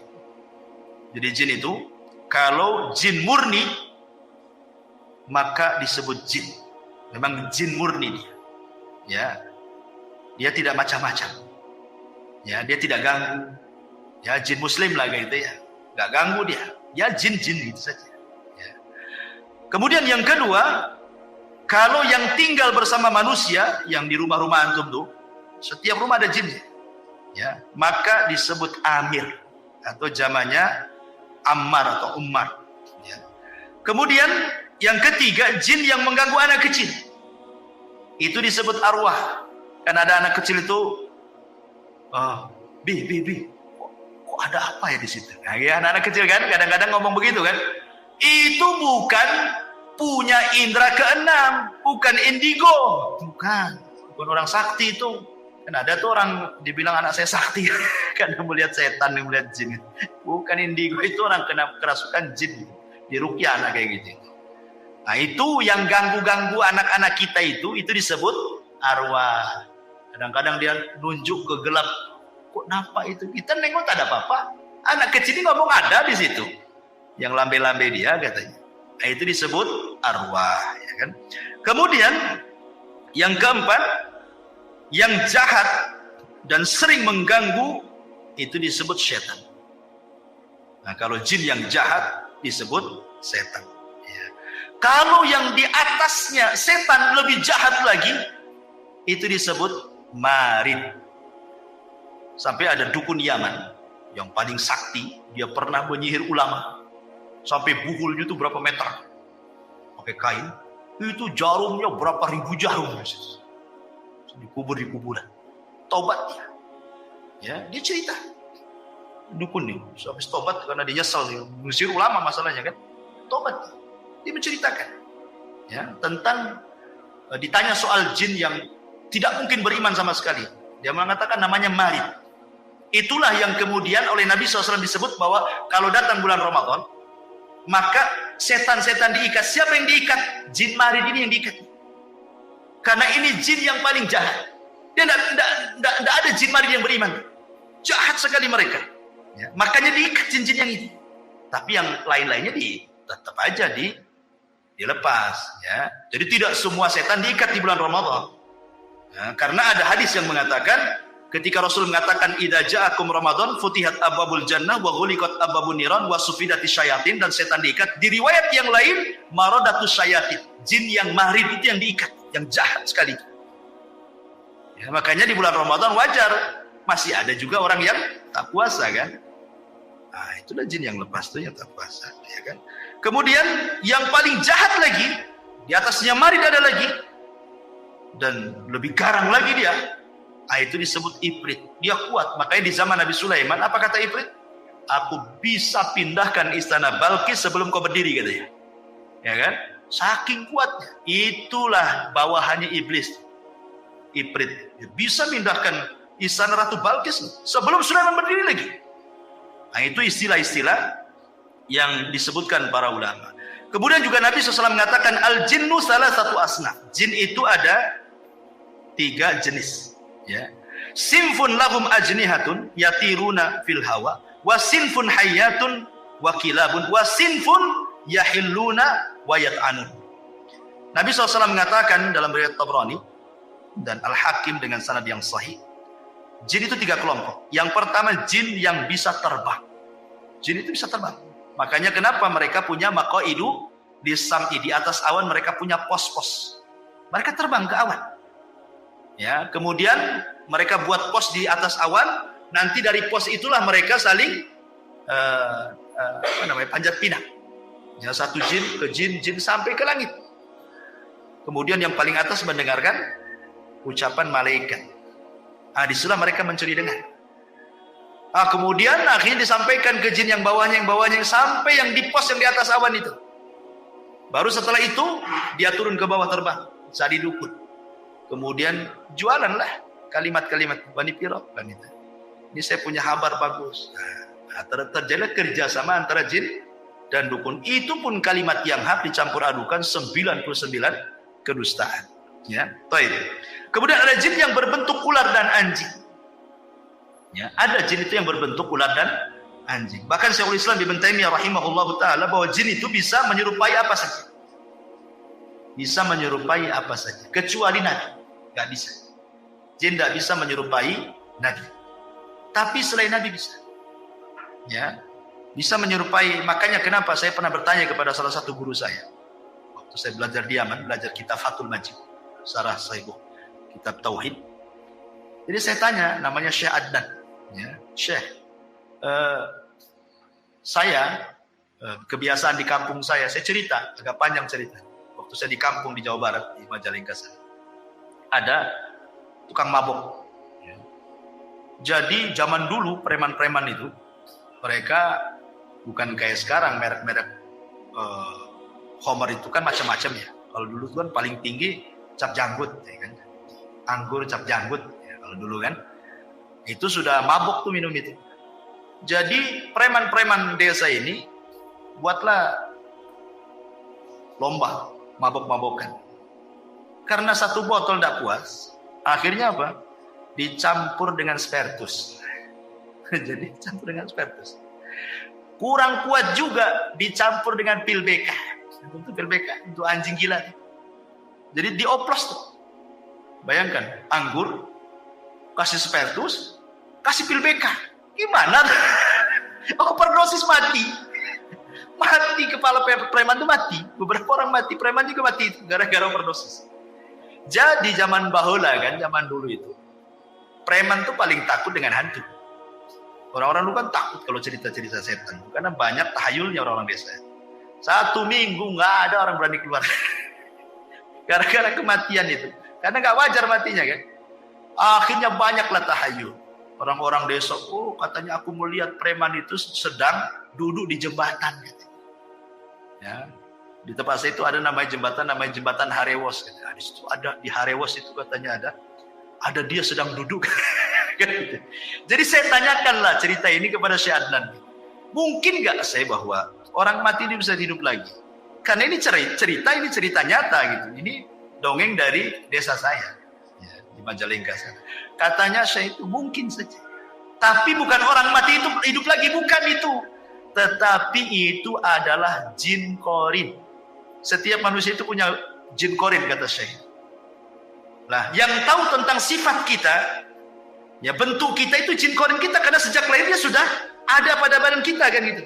Sehingga dia tahu sifat kita, bentuk kita apa. Sehingga dia memungkinkan dia tasyakul persis seperti kita. Jadi ketika dia mati, jinnya ini sudah menakut-takuti orang, karena sudah tugasnya selesai, memberikan wasus. Orangnya sudah mati kan. Berarti jin ini keluar, dialah jadi jin yang bebas. Akhirnya nakut-nakuti orang. Boleh jadi itu jin korin. Nah, jadi ada jin itu yang berubah bentuk seperti itu, kayak manusia. Bahkan Syekhul Islam mengatakan bahwa ada di sebuah tempat itu, di gunung-gunung, di lembah-lembah itu, jin-jin itu sengaja berubah bentuk jadi manusia, seolah-olah mereka menganggap penunggu di situ. Makanya dulu di zaman jahiliyah, kalau lewat di sebuah tempat, maka mereka akan berlindung kepada penghuni tempat itu, kan orang jahiliyah itu. Wahai penunggu tempat ini, gitu kan. Tolong jangan ganggu saya, ya, saya mau jalan. Akhirnya ngasih sesajen. Maka dari situlah turun ayat wa innahu kana rijalun minal insi ya'udzuna birijalin minal jinni fazaduhum rahaqa. Turun ayat itu. Ya. Dan ada sebagian kalangan dari manusia meminta bantuan, meminta perlindungan kepada sebagian jin, akhirnya menambah kekufuran. Yang anehnya lagi, jin yang dulunya dimintai perlindungan, jinnya masuk Islam, dianya masih kufur. Kan tidak tahu kalau jinnya masuk Islam, kan? Yang lain nggak nampak. Kan itu. Masyaallah muslimin yang dimuliakan. Kemudian juga yang ketiga, ada jin yang lepas dan berjalan ke sana kemari. Ya. Jadi inilah 3 jenis jin. Baik, kalau ada yang bertanya, bagaimana jin itu akan diazab oleh Allah Subhanahu wa taala dengan api sementara dia tercipta dari api? Jin masuk neraka, dihisab oleh Allah sama dengan manusia. Kalau dia masuk neraka dicipta dari api, tentu dia tidak akan terbakar. Ya.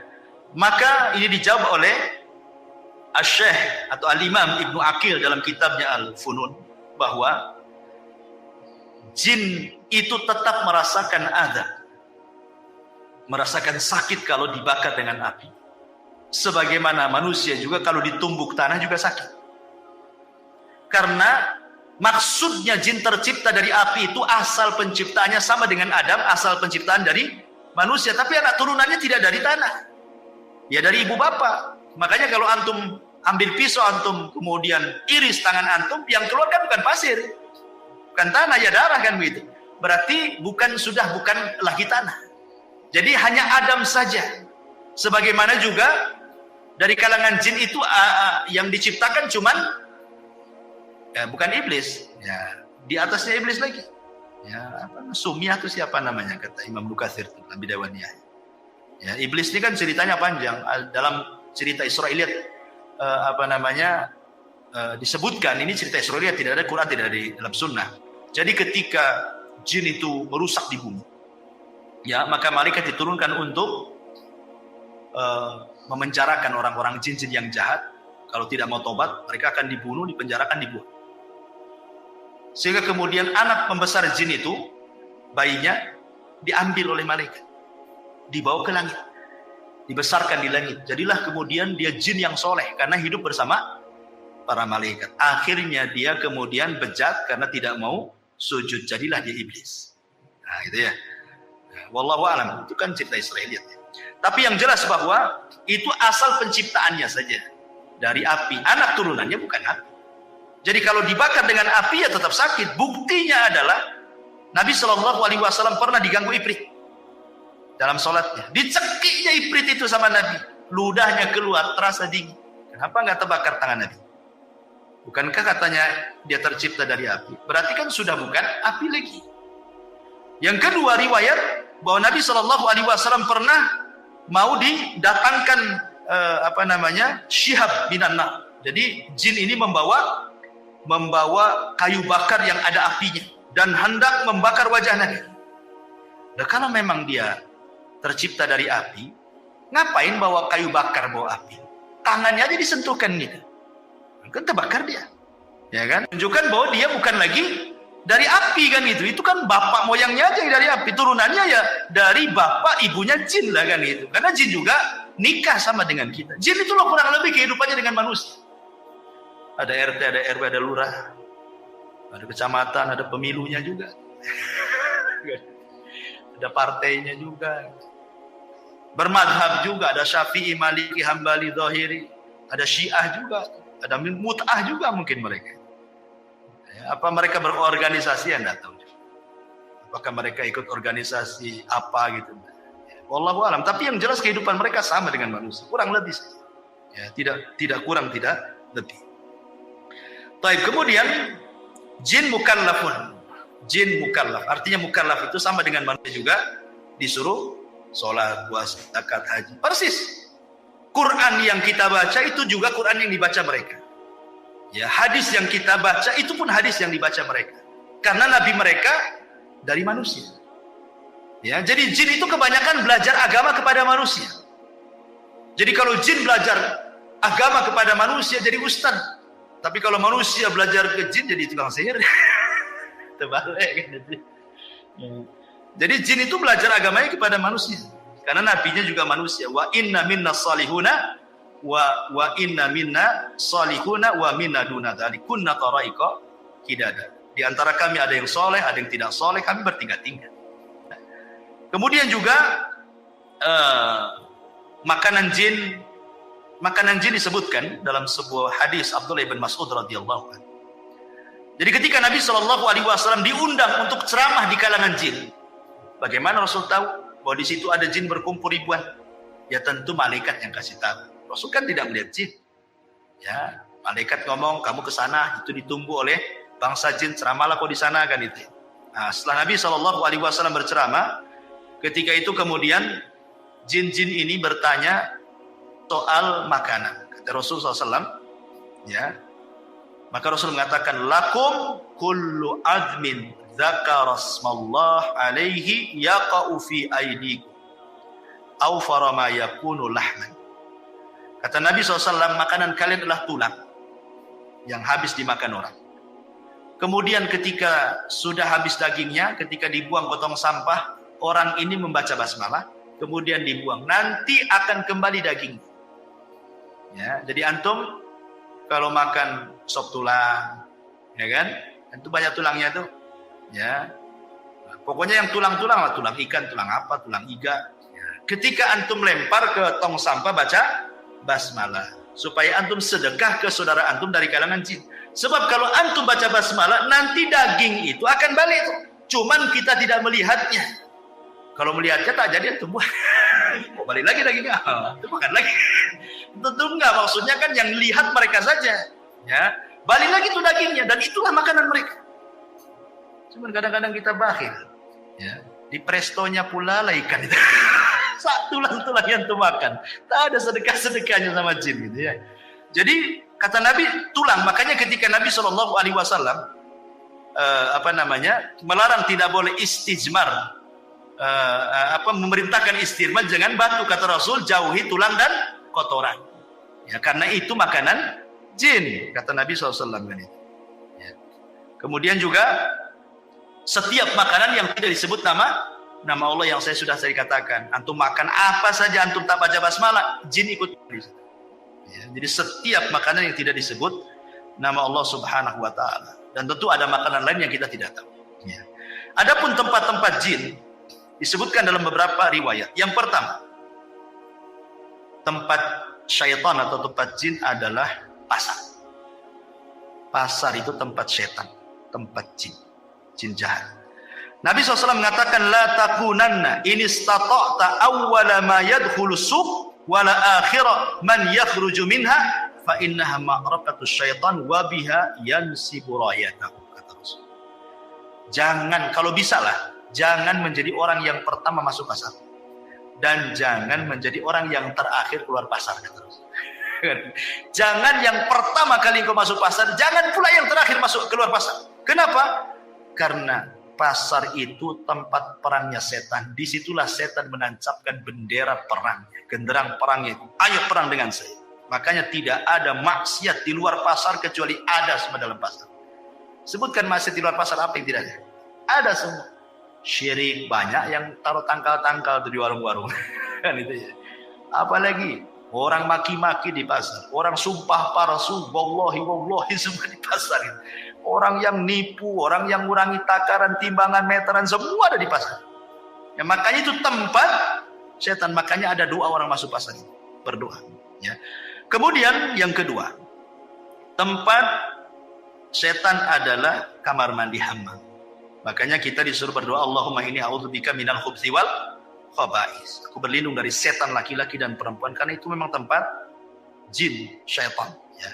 Kemudian yang ketiga, hadis Abi Hurairah, sallu fi marabidil ghanam wa la tusallu fi a'tanil ibil. Salatlah di kandang kambing, jangan salat di kandang unta. Maksudnya kandang unta itu tempat unta istirahat. Karena unta itu paling cemburu kalau tempatnya di tempatnya orang. Kalau kambing antum di situ nggak akan cemburu, kambing cuek-cuek aja. Kalau antum salat di situ diterjang sama tempat dia langsung dikejar antum. Karena ada tabiat setan. Ya, unta itu. Makanya kalau makan daging unta, wudu. Kalau makan daging kambing tidak wudu, gitu ya. Maksudnya tidak batal wudunya. Kemudian juga hadis yang ketiga. Kata Imam Ibnu Taimiyah rahimahullah, al-amakinul lati yunha 'anis salati fiha ka'atanil ibil wal hammami wa hiya al-ma' wasyaitan. Wa kadzalika ma yusafiru ilaihi ba'dun nas minal magharati wa nahwihi minal jibali qasirin li ta'dim tilkal buqati bisyami wa misra wal jazirati wal khurasan wa ghairiha wa kullu mawdi'in tu'addimuhu an-nas ghairal masajid wa masyairil hajj fa innahu ma'wa syaitan. Ya, kata Ibnu Taimiyah, tempat-tempat yang diagungkan manusia yang tidak ada perintah untuk mengagungkannya, maka di situ tempat setan. Ya. Pokoknya kalau ada tempat-tempat diagungkan manusia, pada Allah tidak memerintahkan untuk mengagungkannya, kata Ibnu Taimiyah, di situlah tempat setan. Ya. Ya macam-macam, tak kuburan atau tempat keramat gitu ya, gua-gua tertentu, bukit-bukit, kawah-kawah dan yang lainnya, maka kata Ibnu Taimiyah itu tempat setan.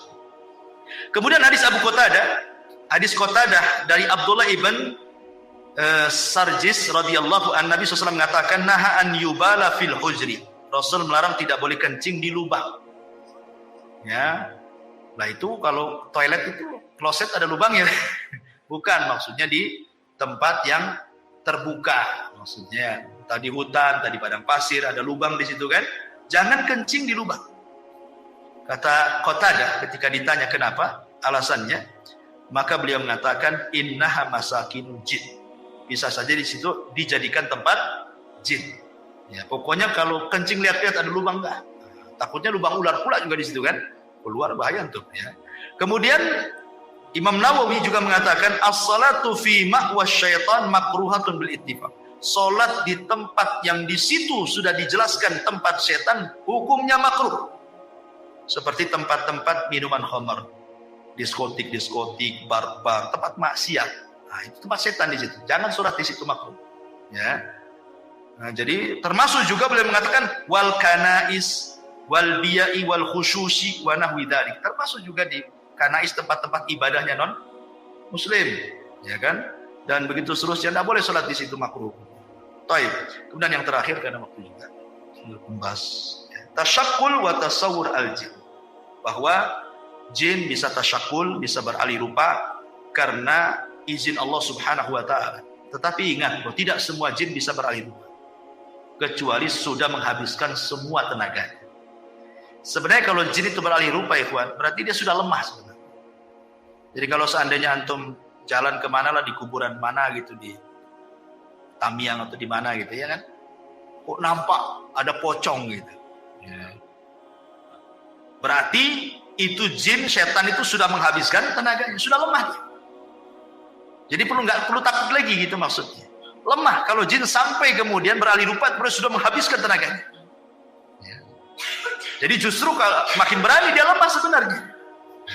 Cuman kita tidak. Kita yang takut kan gitu.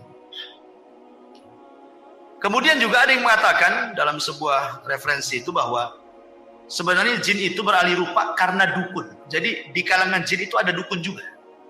Jadi dia datang ke dukun jin, dimantra-mantrai, maka dia akan menjelma seperti apa. Jadi dukun itulah dukun dari kalangan jin yang merubah dia sehingga dia ingin jadi apa gitu. Dan itu akhirnya menakut-nakuti manusia. Ada juga jin itu beralih rupa maksudnya mewarnai dirinya. Nah, diwarna-warnai dirinya supaya nampak ada kaibat. Ada apa gitu ya, kalau kita jalan di kegelapan tuh seset, ada apa aja gitu ya. Tahu warna apa, bisa saja. Ya, karena sekali lagi mereka tidak bisa menyakiti kita. Mereka itu hanya menakut-nakuti saja. Ya, mereka menakut-nakuti dan mereka akan mencari semua media bagaimana kita tahu. Ya, entah lewat angin, entah lewat bayang-bayang, entah lewat suara, entah lewat mimpi, begitu. Nah, umpamanya seorang penakut dalam rumah sendirian. Ya, pertama PLN mati. Yang kedua hujan lebat. Yang ketiga apa lagi? Tetangga pula anjing berisik. Hari Jumat, kliwon lagi. Gimana? Kalau penakut ikhwan, padahal itu gorden tuh goyang-goyang kena angin. Antum sangka di situ ada setan kan itu? Ya memang ada setannya sebenarnya, karena setan itu akan masuk di bayang-bayang, digoyang-goyang, di suara angin, di suara apa saja, pokoknya setan itu berusaha menakuti antum supaya antum takut. Makanya Rasul mengatakan kalau antum lewat di sebuah tempat dan menakutkan, maka cukup mengucapkan Bismillah walatubali, kata Rasul. Bismillah, jangan pedulikan. Kata Rasul, cuma simpel saja. Baca Bismillah, jangan pedulikan. Banyak istri antum nih, ya takut ya, kan ada wanita-wanita yang penakut. Mungkin karena sejak kecil sudah ditakut-takuti orang tuanya jangan keluar, nanti ada setan. Akhirnya sampai besar pun terpengaruh dengan bahasa itu. Nengok sinetron pula isinya suser ngesot kan itu. Semua film setan juga. Akhirnya kan kepikiran tuh. Kata Nabi SAW, kalau umpamanya ke dapur dari rumah, lagi hujan, lagi banyak angin goyang-goyang, jangan pedulikan. Memang itu setan, kita tidak syak lagi itu setan dengan nakut-nakuti. Tapi Rasul mengatakan jangan pedulikan, baca basmalah, masuk kamar mandi, kencing, balik lagi, selesai. Ya, jangan sampai terpengaruh.